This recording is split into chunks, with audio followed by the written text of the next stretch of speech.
অরুণোদয় প্রকল্পের হিতাধিকারীদের জন্য জরুরি খবর। 20 ফেব্রুয়ারি নয়, 10 মার্চ অরুণোদয় প্রকল্পের হিতাধিকারীরা পাবেন উপহার। তবে এবার 8,000 টাকা নয়, 9,000 টাকা করে পাবেন অরুণোদয় প্রকল্পের হিতাধিকারীরা। এই ঘোষণা করেছেন রাজ্যের মুখ্যমন্ত্রী ডক্টর হিমন্ত বিশ্ব শর্মা। পূর্ব ঘোষণা অনুযায়ী আগামী 20 ফেব্রুয়ারি 8,000 টাকা করে পাওয়ার কথা ছিল অরুণোদয় হিতাধিকারীদের। তবে সেই তারিখ পরিবর্তন করা হয়েছে। আগামী 10 মার্চ অরুণোদয় প্রকল্পের হিতাধিকারীদের দেওয়া হবে একসঙ্গে 9,000 টাকা। এসআর অর্থাৎ ভোটার তালিকার সংশোধনের সময় নাম কর্তন হওয়া ভোটারদের জন্য ভালো খবর। খুব শীঘ্রই আবার নাম অন্তর্ভুক্তির জন্য আবেদন করতে পারবেন ওই সকল ভোটাররা। যে সকল ভোটারের নাম স্থায়ীভাবে স্থানান্তরিত বলে কর্তন করা হয়েছিল তারা আবেদন করতে পারবেন। যাদের পূর্বের নাম ছিল কিন্তু চূড়ান্ত তালিকায় নাম কর্তন হয়েছে তারাও আবেদন করতে পারবেন।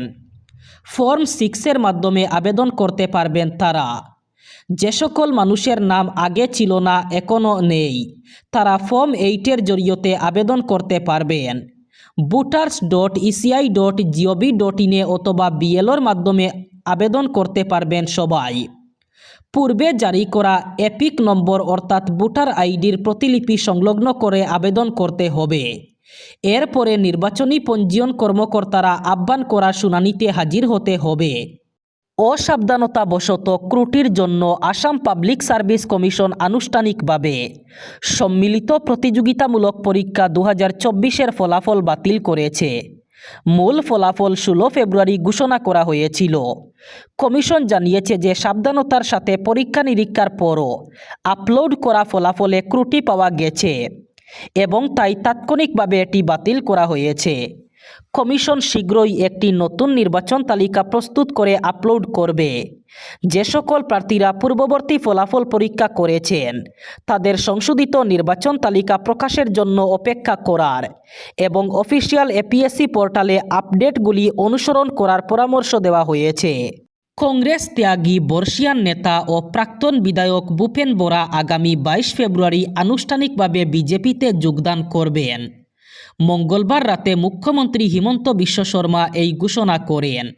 মুখ্যমন্ত্রী ভূপেন বরার গৌহাটির গোরামারা এলাকায় অবস্থিত বাসভবনে গিয়ে তার সঙ্গে দীর্ঘ বৈঠক করেন।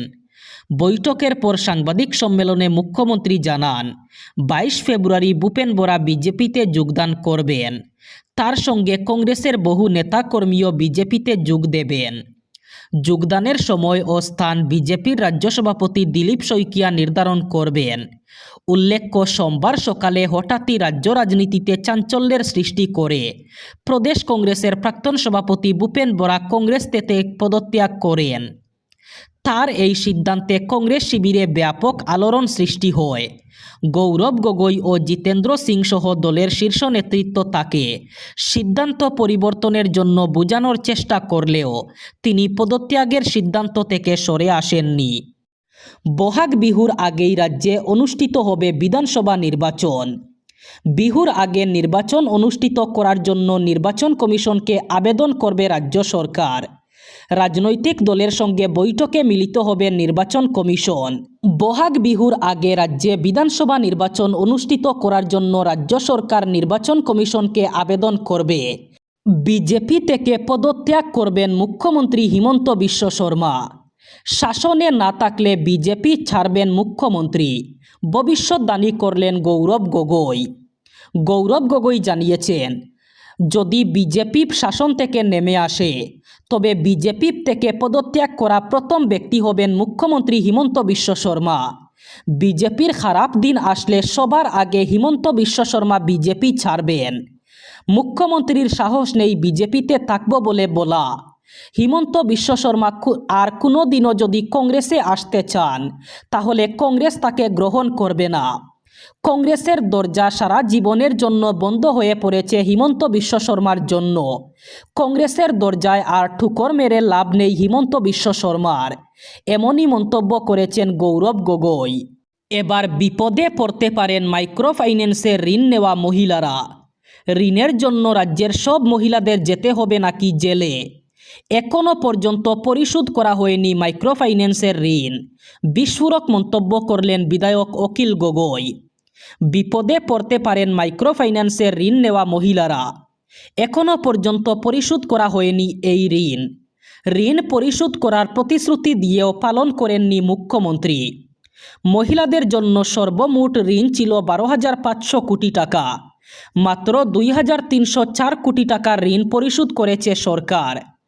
এখনও পর্যন্ত 9,700 কোটি টাকার ঋণ পরিশোধ করা হয়নি। এখনও পর্যন্ত সুদে মূলে এই ঋণ কত গুণ পর্যন্ত বৃদ্ধি পেয়েছে।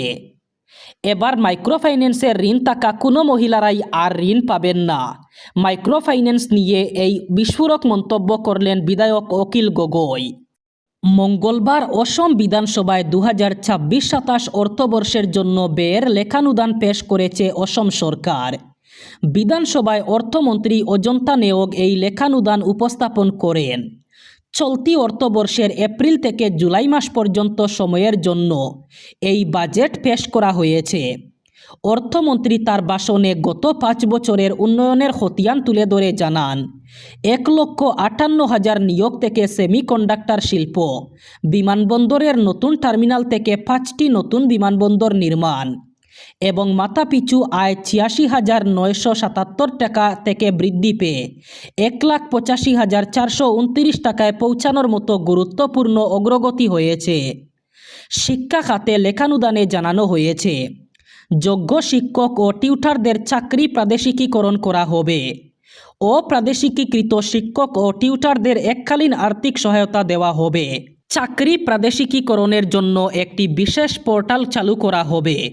নোয়াগাঁও, ডিফু, উমরাংশু, মাজুলি এবং মানাহতে নতুন বিমানবন্দর নির্মাণ করা হবে। গৌহাটি থেকে ডিব্রুগড় পর্যন্ত এক্সপ্রেস করিডোর নির্মাণের পরিকল্পনা নেওয়া হয়েছে। চিকেন নেক এলাকায় আন্ডারগ্রাউন্ড রেলপথ নির্মাণের প্রস্তাবকে স্বাগত জানানো হয়েছে। অর্থমন্ত্রী জানান, বর্তমানে ব্রহ্মপুত্র নদের উপর 8টি কার্যকরী সেতু রয়েছে এবং আরও 4টি সেতুর নির্মাণ কাজ চলছে। আগে 3টি সেতু থাকলেও এখন মোট 12টি সেতু নির্মাণ অথবা নির্মাণাধীন হয়েছে। শীঘ্রই নামনি কপিলী জলবিদ্যুৎ প্রকল্প শুরু হবে। মার্চ মাস থেকে চা বাগানের শ্রমিক পরিবারগুলিকে ভূমির পাট্টা প্রদান শুরু হবে। অর্থনৈতিক অগ্রগতি ও রাজস্ব নিয়ে অর্থমন্ত্রী জানান, গত 5 বছরে রাজ্যের মাথাপিছু আয় দ্বিগুণ হয়েছে। এছাড়া নিযুত ময়না ও মুখ্যমন্ত্রীর নিযুত বাবু প্রকল্প চালু হয়েছে, যার মাধ্যমে শিক্ষার্থীদের মাসিক 1,000 থেকে 2,000 টাকা পর্যন্ত আর্থিক সহায়তা প্রদান করা হবে। এবার শেষ খবর। তীর্থ দর্শনে গিয়ে আর বাড়ি ফেরা হলো না রাঙ্গিরহারির বাসিন্দা সঞ্জয় লোধার। বরাক উপত্যকার ঐতিহ্যবাহী শৈব তীর্থস্থান ভুবন তীর্থে আচমকা হৃদরোগে আক্রান্ত হয়ে শেষ পর্যন্ত প্রাণ হারান তিনি। এই মর্মান্তিক ঘটনায় শোকের ছায়া নেমে এসেছে সমগ্র রাঙ্গিরহারি এলাকায়।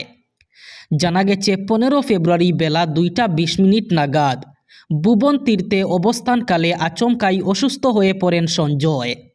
হঠাৎ এই ঘটনায় উপস্থিত ভক্ত এবং স্থানীয়দের মধ্যে চাঞ্চল্যের সৃষ্টি হয়। দ্রুত কর্তব্যরত স্বাস্থ্যকর্মীরা তাকে প্রাথমিক চিকিৎসা দেন এবং অ্যাম্বুলেন্সে করে হাসপাতালে পাঠানোর উদ্যোগ নেন। তবে পাহাড়ি রাস্তা দিয়ে নামার সময় মাঝপথেই বিকল হয়ে পড়ে অ্যাম্বুলেন্সটি। ফলে পরিস্থিতি আরও সংকটজনক হয়ে ওঠে।